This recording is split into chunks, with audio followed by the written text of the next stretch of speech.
Okay, so welcome everybody to Pasha Vayikra 5782.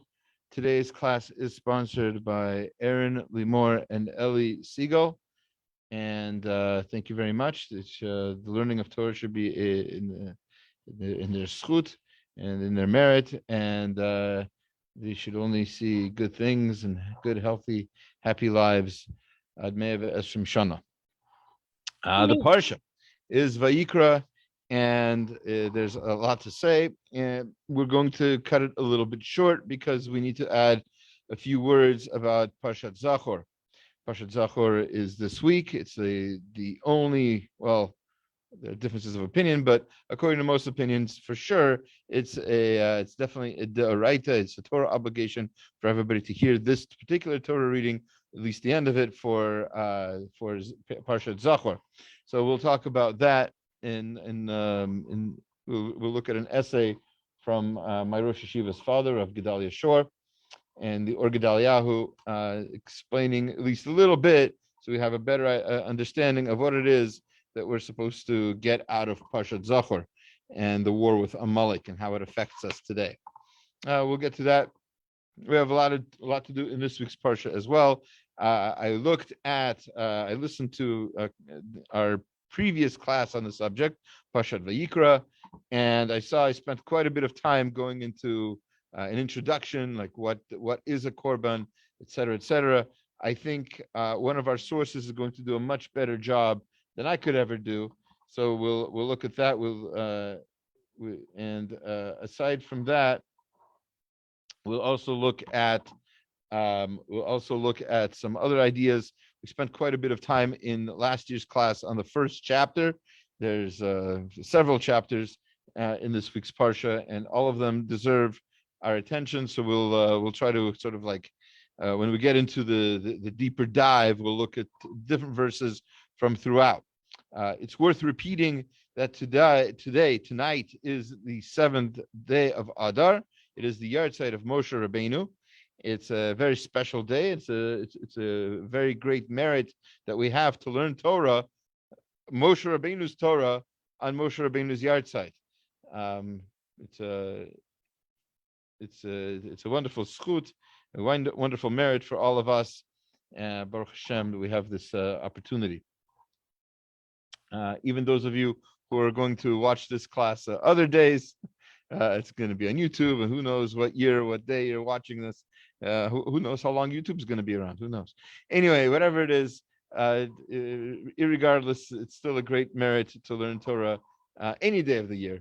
But Zayin Adar, the highest of the high, the holiest of the holy. All right. Anyway, so here we go. I'm going to share my screen, and we'll just jump right into the verses. First, we're going to look at an essay as promised. Today, we'll look at an essay from Rav Yisrael Belsky. So he has a Zechor Tzedek Levracha. So he has a series of books on the Parsha called Einei Yisrael. At least one of them, I think, Bamidbar, was published posthumously. But either way, here he wants to talk about in this particular essay in his book on Vayikra. He has an essay talking about what a korban is. What is the point of a korban? Now he goes into some detail about some of the verses. He starts by telling us that the Ramban tells us that the word korban is usually translated as sacrifice. Is a terrible translation. It more has to do with the word karev, which is the shorish of korban is karev, which means to become close. So if anything, it's not a sacrifice, it's a pull towards something. It's a connector, right? It's the thing that bonds. It is a bond. So maybe that's the better word for a korban, a bond. So how does this bond work? You're bringing animals, you're killing them, you're splitting them up into pieces, there's blood and guts, and you're sprinkling blood here, you're putting animal pieces there, the bird offering. Oh my gosh, it's not even killed properly. It's not even shechted. You basically rip off its neck. It's if you go into the gross details of it all, it doesn't seem from the outset to be any kind of bonding experience. How is this supposed to connect me to Hashem? How is Hashem going to connect himself to me because I'm doing this thing? So each one, he says, each one of the korbanot, depending on its details, have some certain part of the service, a certain kind of thing that each has it's unique about it. He calls it a unique method of drawing closer to Hashem. A couple of things are common for all of them. That's the zrikat hadam, that's applying the blood onto the mizbeach. The haktara, which is the burning, which is of either all of the animal or some of the animal, depending on which sacrifice it is and whether it's eaten or not.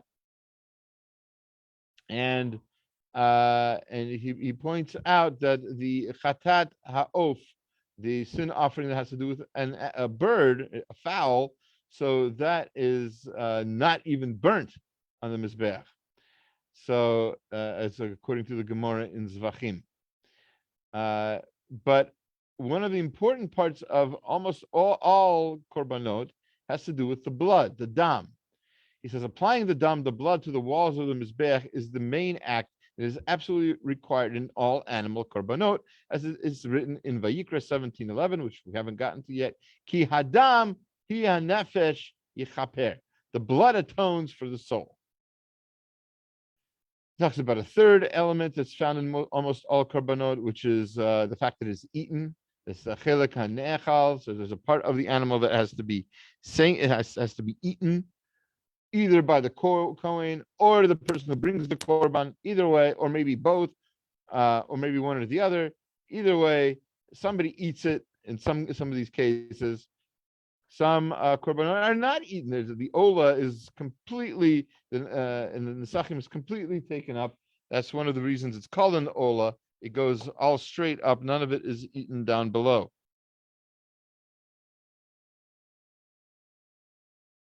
Sorry.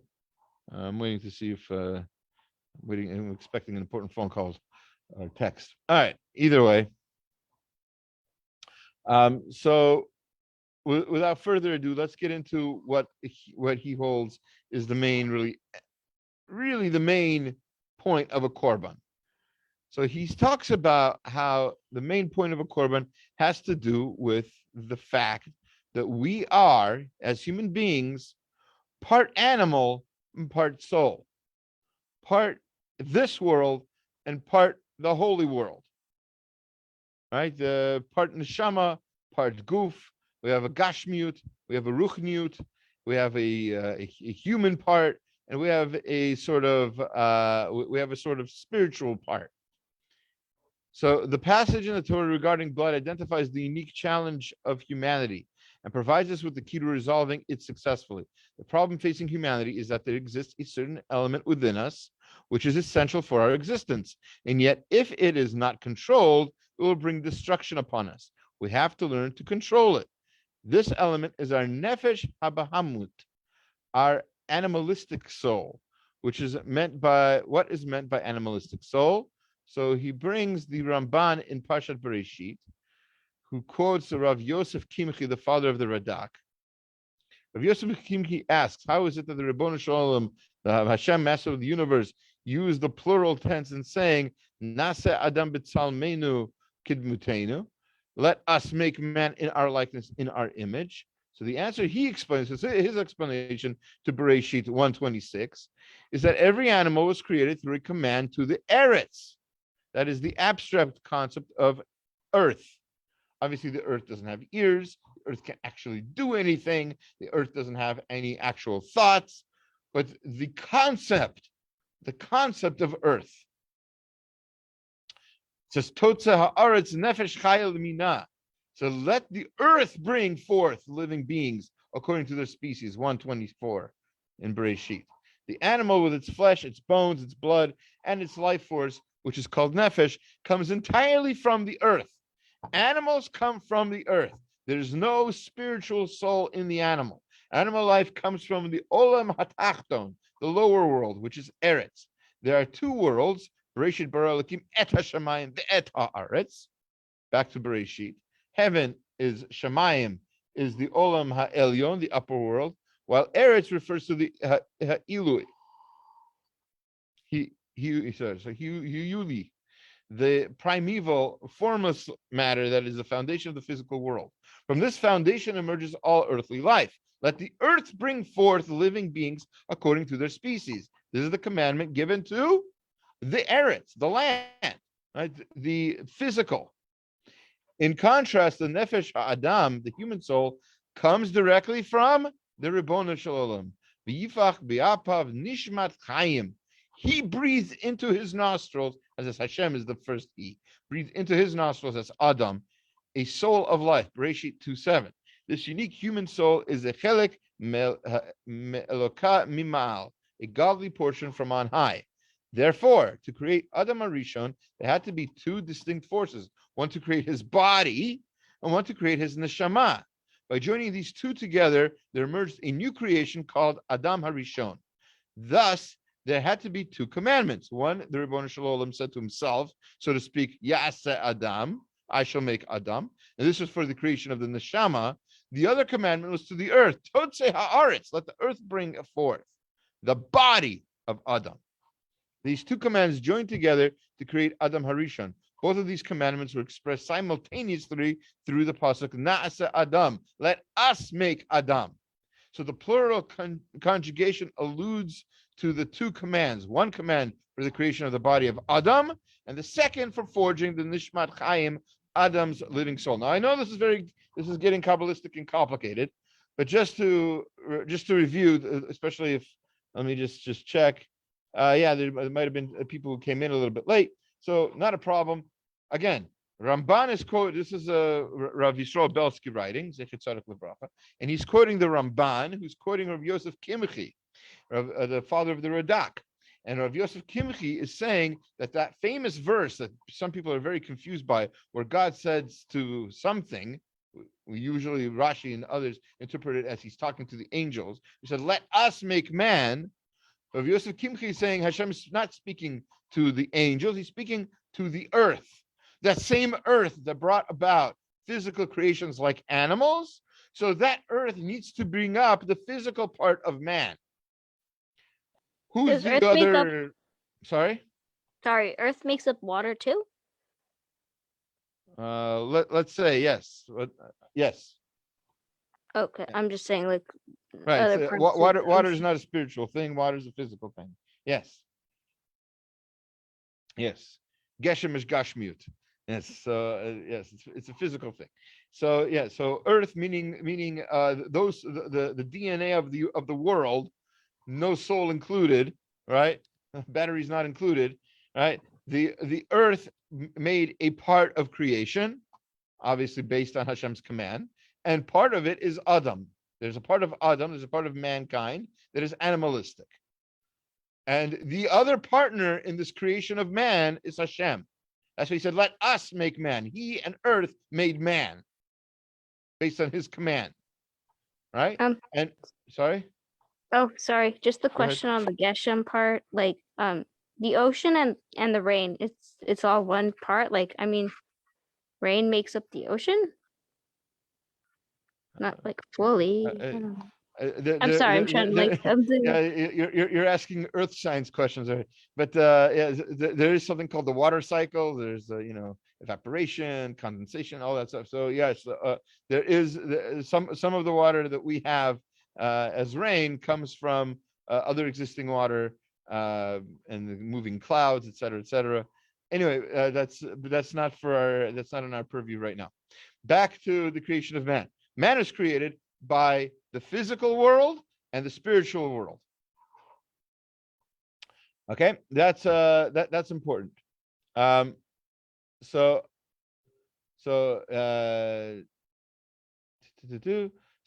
let's skip a little bit from the time that the nefesh habahamit waxes mighty.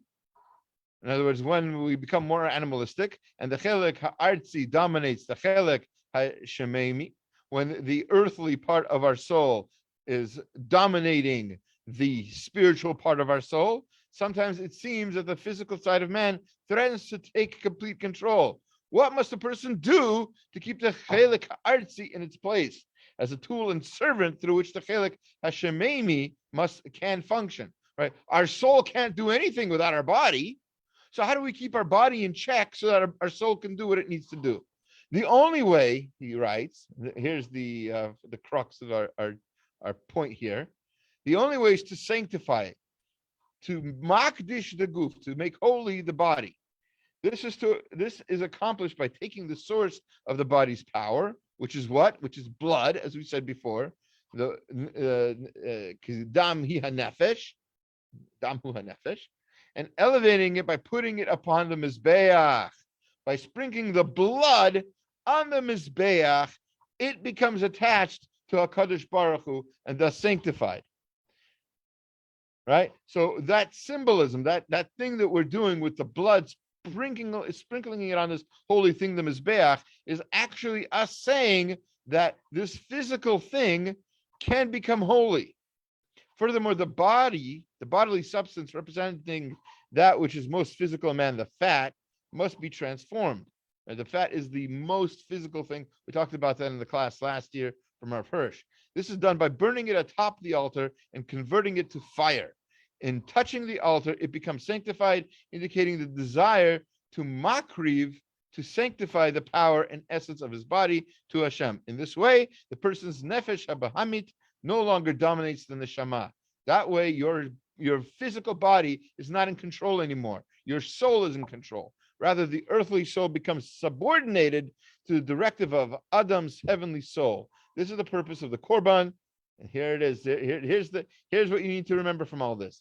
This is the purpose of the Korban, to restore the proper relationship between the tselem v'demut haaretz. On the one hand, in other words, the body that came from the land, with the tselem v'demut ha'elokim, that soul part of the human being, on the other. This is the basic tesura. This is the basic form and function of every korban. Every korban functions like that, where the point is that the human body is supposed to be subjugated under the soul that's inside of it.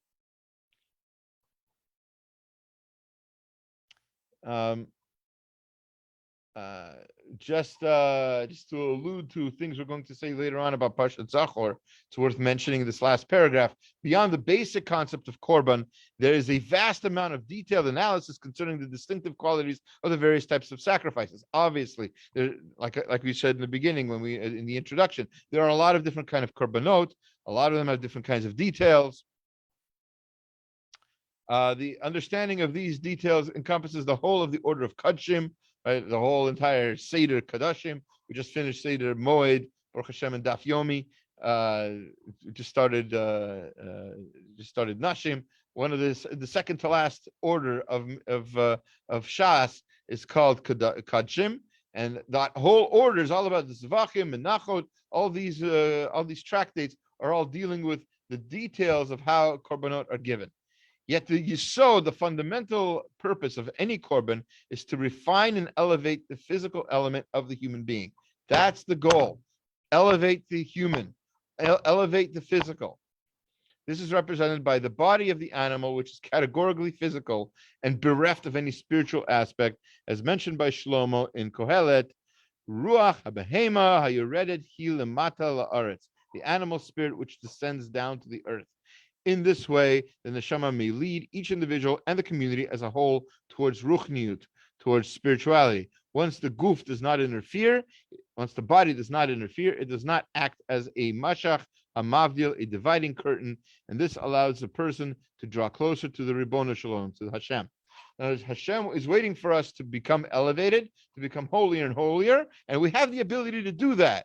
We have inside of us a soul, and we need to focus on that soul instead of on the body. And that all of the korbanot that were performed in the Beit Hamikdash and in the Mishkan, all of them had to do with this kind of symbolism, where the person who was doing it, the Kohen, and the person who brought the korban were supposed to be inspired to realize that they can be greater people by focusing on the soul instead of the body. He mentions about Parashat Zakhar. I'm not going to read the whole thing, but just the very beginning here. This is the same principle as that of Parashat Zakhar. Parashat Zakhar enjoins us to be mavchin, to recognize the weaknesses to which we sometimes fall prey, and admit the chelek ha'artzi into areas that must be left of its influence. So sometimes we make mistakes, and almost always these mistakes have to do with following the physical body instead of the spiritual, and that is what exactly the task of Amalek is, to challenge us in that area. All right, we'll talk more about that, God willing, towards the end of the class. Okay, so we started with a bang. We started with the whole concept of korbanot. What do they mean? How do they work? And as I said in the beginning of the class, we focused quite a bit on chapter 1 in the class last year, and so today we'll get into the other chapters. Chapter 4, verse 2. Vayikra chapter 4, verse 2. Daber el bnei Yisrael lemor nefesh ki techta bishkaga mikol mitzvot Hashem asher lo ta'asena va'asa me'achad mehena. So the Torah tells us, Hashem tells us through His holy Torah to Moshe Rabbeinu, whose yahrzeit is tonight, speak to the children, the Jewish people, the Jew. And when a person makes a sin by accident, bishgaga, a person sins by accident, mikol mitzvot, from all the possible mitzvot, from all the possible commands of Hashem, asher lo ta'asena, that it should not be done, va'aseh me'achat mehen, and he does one of them, then he should bring a sin offering. And then the Torah goes into details about how that sin offering is composed, how the person should bring it, what different situations, etc., etc. So we'll focus, if you don't mind, quite a bit of our time today on the sin offerings. First, by asking a question. Second. First, by asking the question. Not that question. Interesting. Yeah. So first, by asking the question, why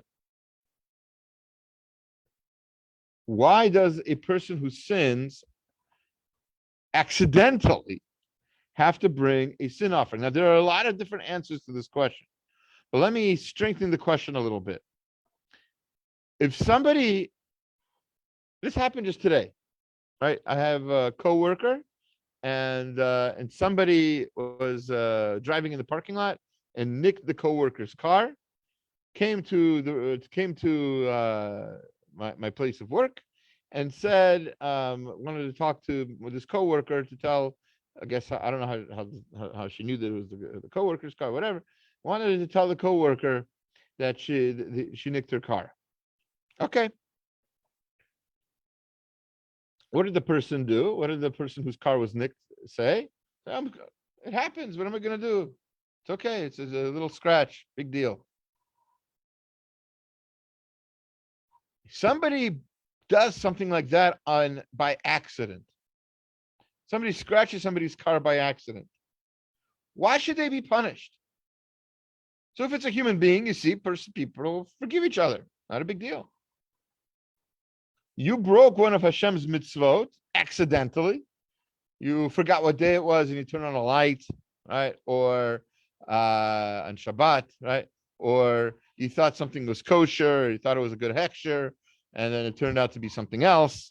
Or you cut an onion with a knife you thought was dairy, it turned out to be meat. These kinds of things happen. It's an accident. Why should Hashem punish you? Why should you have to make a sacrifice for it? Hashem is more caring than my coworker, okay? Hashem is more caring than any human being. So Hashem should definitely forgive. What kind of God is this that you have to do a sacrifice because you made a mistake? Hashem knows you made a mistake. What's going on? So answers, there are, like I said, a number of answers. I heard a beautiful answer from the Alshech. Maybe I'll share someday. For now, though, the Dat Zakanim has an answer too. And the Dat Zakanim Abali Tosfot says, Adam, ki yachte enktiv kan el nefesh. It doesn't say a man who sins, it says a nefesh that sins. Why? What's the big deal? Why does it say nefesh? So he says that he gives a mashal, he gives a story, right? Let's say a person, there's a king, right? And the king gives a command to two people, to a regular peasant and to one of his members of his court. And both of them mess up, right? Both of them mess up. So the king releases the peasant. There's an accident. He releases the peasant, but the member of his court he punishes much more severely. Why? Says the court member. Right? What did I do? I did the same thing, and you let him go. Why can't you let me go? So we all know what the answer is. Those of us who are parents probably know the answer. Those of us who've taught it before, we know the answer. The answer is, you should have known better. The peasant didn't know anything. He made a mistake because he's not used to this. He's not used to the care and concern that this kind of job requires. You work for the king. You know how sensitive these things are, whatever the job is. You can't mess up on this. The same thing with mitzvot, says Adat Zakanim. Somebody who's bringing a sin offering is saying, I realize how sensitive this thing is. It's not just like driving a car and I nicked the car. It's, I drove over somebody. You know, it's a much more serious thing. It's Hashem's mitzvah. So it has to be more serious. It's not just like a piece of advice. It's not like, going 1 mile over the speed limit or something like that. You know, it's a much more serious law. It's reckless. You know how important this is. It's like it's not like I said, not one. It's not like just speeding a little bit. It's like driving under the influence with your eyes closed and tied. You know, it's completely different story. So when you realize what a mitzvah is, if you realize how important a mitzvah is, what the reward is, what the punishment is, there's no way you can make a mistake like that. And if you did, then you obviously were not taking it as seriously as you should have. That's the answer of the Dat Zakanim. It says that's why it says nefesh, because you're supposed to realize the holiness and the potential that you have. You're not just a peasant. You're not just a nobody. Every one of us has a soul inside of us, a piece of Hashem, whatever that means. As what Rav Belsky was writing about, this holy thing that we need to listen to. So, and if we don't, it's the worse for us. So we continue, chapter 5, verse 11. So we're talking about the different levels of payment for different levels of a sinner, different financial levels of a sinner. So somebody who's wealthy can afford to have a nicer sin offering, right? Let's call it what it is. And somebody who's not as well off has to deal with a lower level sin offering, just as holy, obviously, just as accepted, as we'll see in a moment, but definitely a different level of a sin offering. So the person who's wealthy should bring an animal offering. And then the next level down is he should bring two animals. But if he's so poor, two birds, sorry. If somebody's so poor that they can't even bring two birds, he can't even afford two doves. And by the way, you don't even have to pay money for a dove; you just capture it. But you don't. It's not available to you for whatever reason. Or two pigeons. Vehevi et korbanot asher hata asirit ha'efa solot v'tat. He should bring for his sin offering a tenth of an ephah of choice flour, the best kind of flour. So he goes to the store, buys some flour. He should bring a tenth of an ephah, certain measurement. L'chatat lo yasim Allah Hashemen v'lo yitin Allah levona ki chatat he. You shouldn't put any oil on it. Shouldn't put any frankincense on it. It is a sin offering. You don't want to pretty it up, right? It's a sin offering. You want to keep a plain Jane, right? Okay. So the Gemara in Kritut says an interesting thing. Leilaf minei amarkra. So it quotes a pasuk in much later on in Vayikra 14:21. Also talking about a korban that somebody brings if they're poor. Im dalhu, if he's poor, ein yado meseget mitzora. This is talking about the mitzora offering. How do they say mitzora? What's the English word for it again? We usually translate it as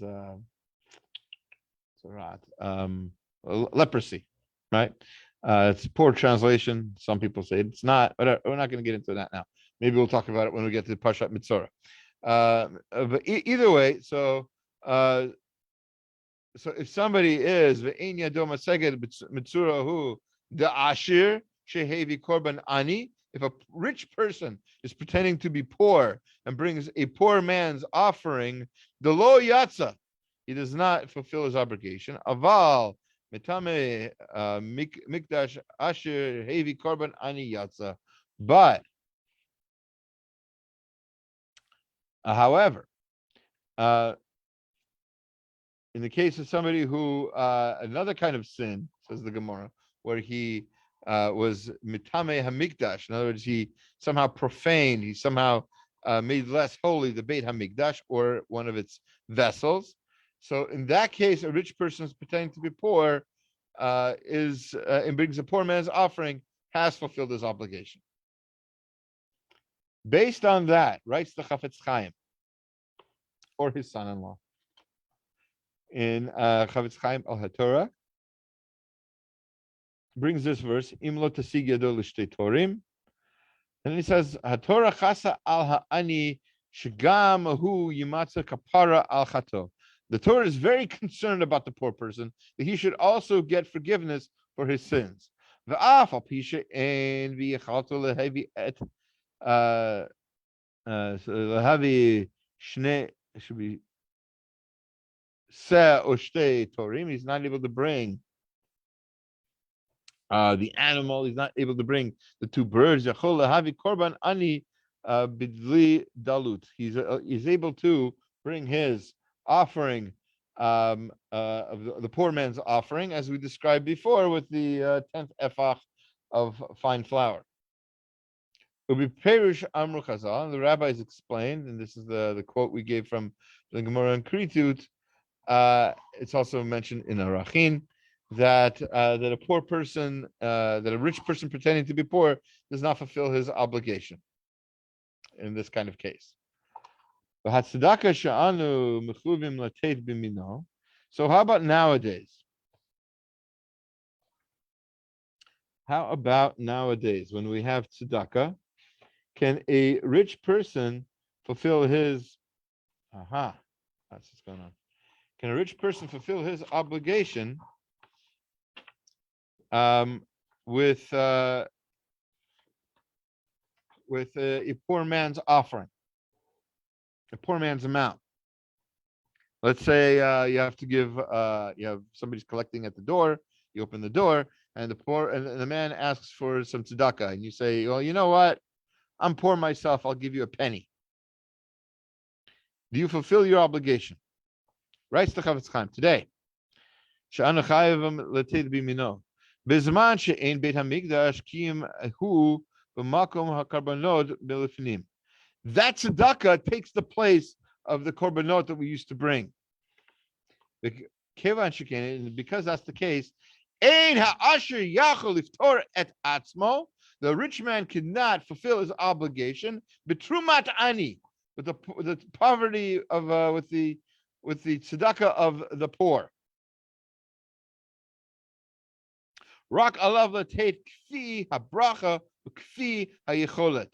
He's supposed to give according to his blessing, whatever Hashem blessed him with, and based on his ability. There's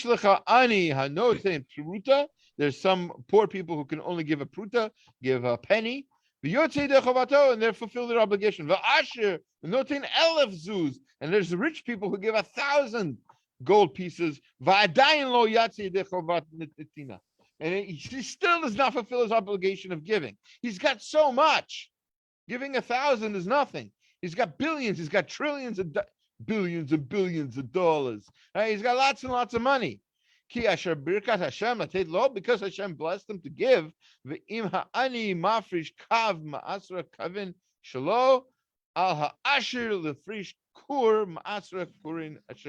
the fuck? What happened? All right. Give me one moment.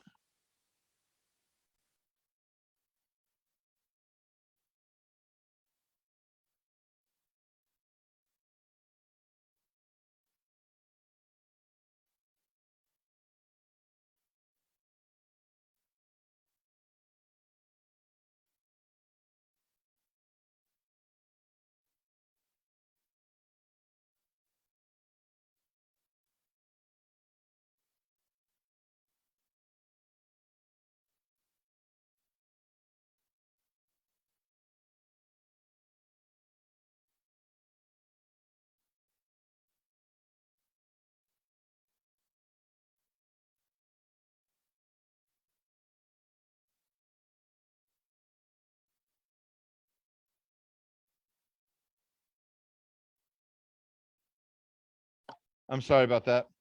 Okay, so was there a question about this? All right, so Hashem gives people a blessing, and with that blessing, we're supposed to give tzedakah. If you've been given a certain blessing, you can't fulfill your obligation of tzedakah with a poor man's tzedakah. You have to give what you're blessed with. That's exactly the lesson we learn from korbanot. So yes, we don't give korbanot anymore, but our substitute, call it a poor substitute for korbanot, amongst other things, is tzedakah. And so just like a rich man does not fulfill his obligation by the tzedakah by the korban that he brings, if he brings a poor man's korban, so too with tzedakah nowadays, a rich man does not fulfill his obligation with a poor man's gift. Okay, next, the next pasuk we'll look at is Hey Yud Zayin. We've got 20 minutes left, and there's quite a few more topics to deal with. So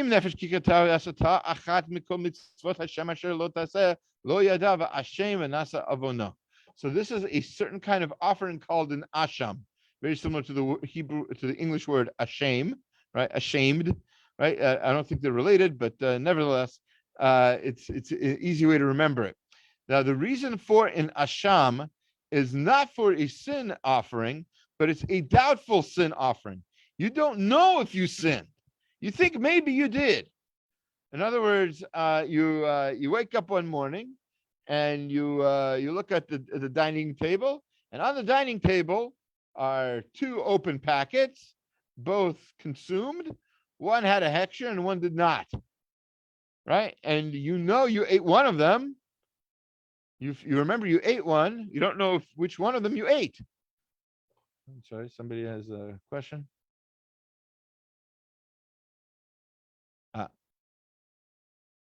Okay. All right. But you don't know which one you ate. Okay. So in that case, back then, you would have to bring an asham because you might have eaten a non-kosher food. Right. So the pasuk I just read it in Hebrew. In English, when a person, without knowing it, sins in regard to any of Hashem's commandments about things not to be done, and then realizes his guilt, he shall be subject to punishment. The Mishnah Torah tells us in Hilchot Yisodei HaTorah, the Rambam writes in Perek Hey Halacha Yud, Kola over midato velo ones al achad mikol mitzvot ha'amurot b'Torah b'shat hanefesh lehachis charei zeh mechalat et Hashem. Somebody who, without being forced, no onus, not being forced, breaks one of Hashem's mitzvot, it is by itself, by definition, a chilul Hashem, a desecration of Hashem's name. And therefore, Nemar b'shvuat sheker, and that's why it says regarding a false oath in Vayikra Yud Tet Yud Bet. We're not even anywhere close yet. V'chalalta et Hashem Elokecha ani Hashem. They've how do you say, desecrated my name. Hashem says, V'im avar ba'asara miYisrael harei zeh chalil Hashem barabim. That's a chil Hashem in public if you do it in front of 10 people. V'hein kol ha'meforish me'avera o asa mitzvah lo lefnei davar ba'olam lo pachad v'lo yira v'lo levakesh kavod el mipnei haborech shemo kim niat Yosef HaTzadik atzmo me'eshet rabo harei zeh mevakesh mekadesh et Hashem.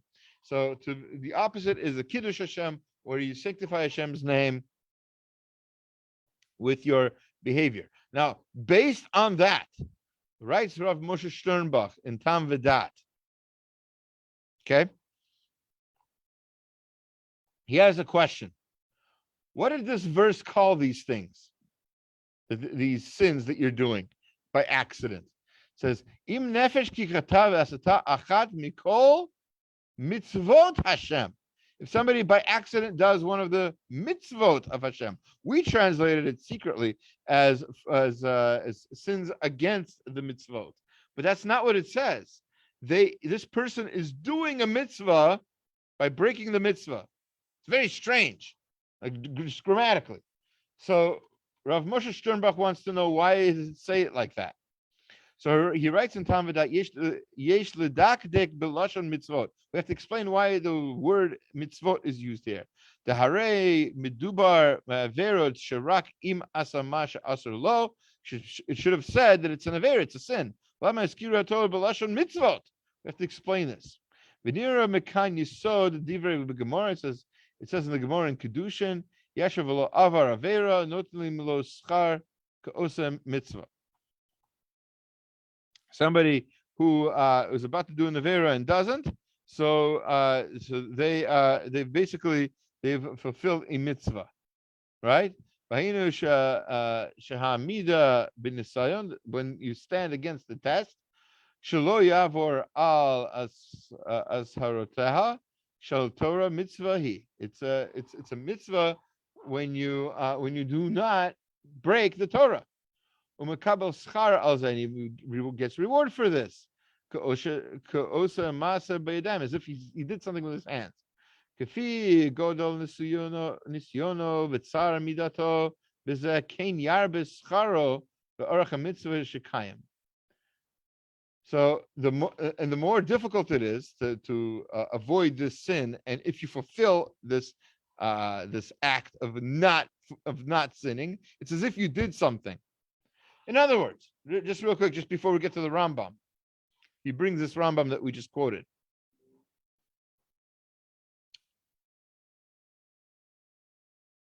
When you have the opportunity to sin, and instead you sit on your hands and you don't sin, what are you doing? If any outsider would see you now sitting on your hands, doing nothing, it looks like, I just gave it away, you're doing nothing. But the truth is, you're doing something. You're avoiding sin. You're not sinning. And by not sinning, you're doing something, and that's you're negating that sin. And that's how he brings in the Rambam. The Rambam says, Shakol v'furish v'avera lo mitoch pachad lo levakesh kavod el vi habor Baruch Shemo, Zeh Mikadesh et Hashem. That last part, where if you do not sin, you are making a Kiddush Hashem, which is the biggest mitzvah you can make in this world. It's the only mitzvah, as we'll get to when we get to the life cycle class about death and bereavement. The only mitzvah that you can still earn credit for after you leave this world is a Kiddush Hashem. That's why mourners say Kaddish. They're making a Kiddush Hashem in your name, and then you get reward for that. That's how powerful a Kiddush Hashem is. So he continues. That's what it means here. He gives a second answer, kind of a lighter answer. Shamati beremez b'zeh. Tzchok, he calls it's a little bit of a joke. That there's people who sometimes say lashon hara because they say it's okay to speak about that person. It's a mitzvah. He's such a bad person. So that's another example of doing an avera through doing a mitzvah. So there is an avera to do, he said. To go back to our verse, what are we trying to? We're trying to explain why it says that this person who is sinning by doing a mitzvah. So the mitzvah is that they didn't stop themselves. That's the mitzvah. There's a mitzvah available that they could stop themselves from doing the sin, and they didn't do that, and they sinned instead. Okay. So Rashi says another topic here. Rashi says, quotes Rabbi Gabriel Glili that one moment. Right. Just trying to see if we have time with what we want to say about Zachor. If a few minutes left. So basically, he says that there's a question, famous question: why is there any kind of punishment at all for somebody who does? We talked about this before already today. From the Dad Zakenim, that the reason why there's any kind of punishment at all or any kind of sin offering is because we're concerned that the person is going to taking Hashem's mitzvot lightly, and he has to realize how important mitzvot are, and then this would not be a problem. Okay, that's Rashi. Then comes along Rav Dessler in Michtav Me'Eliyahu, Volume 3, pages 138 to 139. Sorry, I don't have the page numbers written down here. So it says, just to show you the beginning. HaTorah HaKadosh, the Holy Torah, Toevet min ha'adam shaya pnimi. Shekol gidrei HaTorah yihiu pnim bo velo chitzonim. They should be internal. You should internalize the Torah. Devar zeh lamdeinu begrar onesh hashogeg. We learn this especially from the whole concept of sin offerings for accidental sins. Kilachora tumua. Really, it's a good question. Mekevan sha'avar b'vli dat. Madua nanash. Well, if you did it without thinking, why should it be punished? V'afal pikein motzim anu tamid b'Torah. That's why we see over and over again in the Torah. V'hu lo yadav asham hoda alav. He needs to do this perush.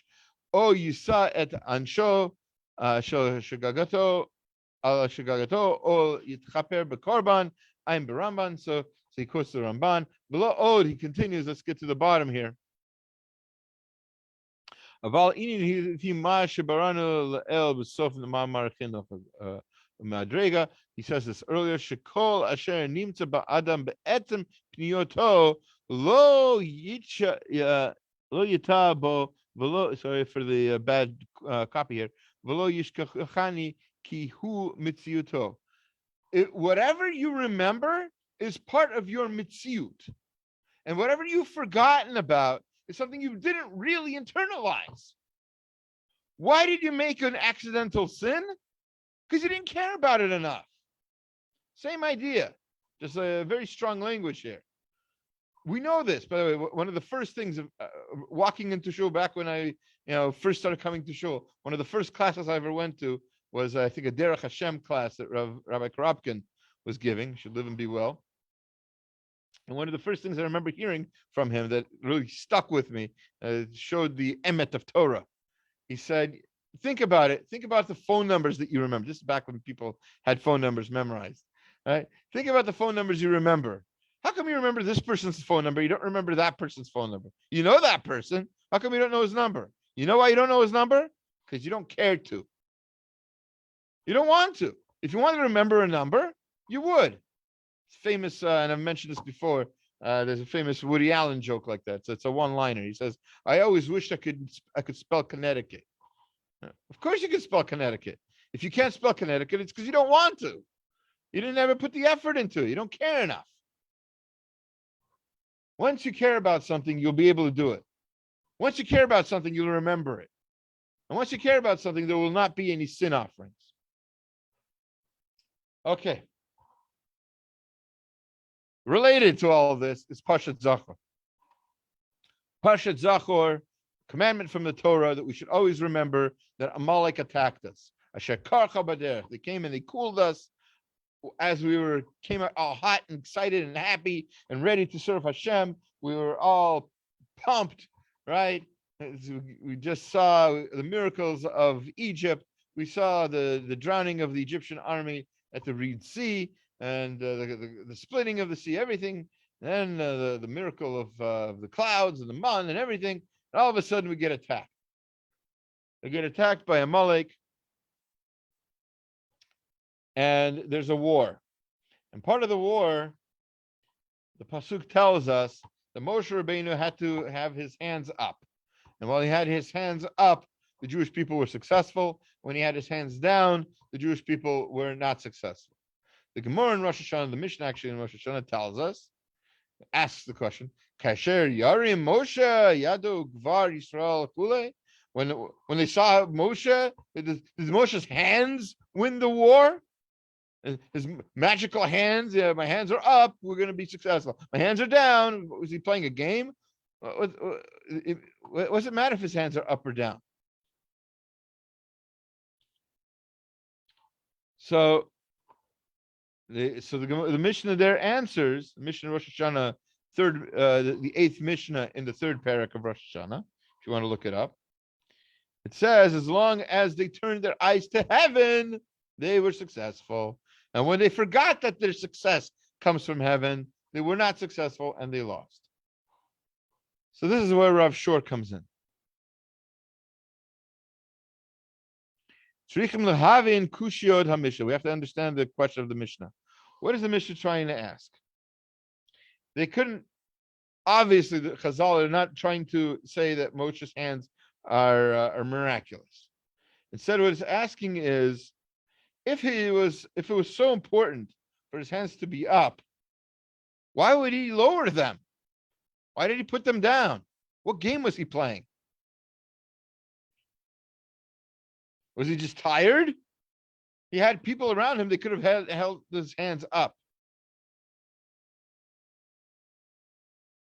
So the Mishnah is saying that no, it has nothing to do with how tired he was or how miraculous he was. It was all about the focus of the Jewish people on where their success comes from, where their bracha comes from. If you realize your bracha is coming from Hashem, you wouldn't be stingy with your tzedakah, as we said before. If you know where your bracha is coming from, it's coming from your mitzvah observance. You wouldn't think a mitzvah is a small thing, piece of advice. Maybe it's a good idea. The primary mission of all of Israel is to battle Amalek and to constantly elevate ourselves, as we said in the beginning, what a korban is supposed to do: elevate our goof, our body, by subjugating it to the spiritual, to the neshama inside of us. So that's what it means, that as long as they directed their eyes above, the success was the result of their focusing above. They're focused on Hashem. They focus on the spiritual. They realize the spirituality is the way to go. The physicality is something that's only going to be around 120 years at tops.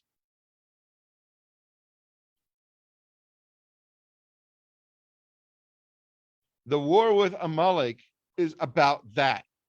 Amalek is all about this world. Amalek is saying, no, you don't have to worry about the world to come. It says here, Iker ha'avoda b'malchemet Amaleki shebnei Yisrael yagviu et atzmam olam adimyon shel teva umikra. You have to elevate yourself above the level of chance and nature. Yes, there's nature. Yes, there's chance, but everything is from Hashem. Hashem created nature.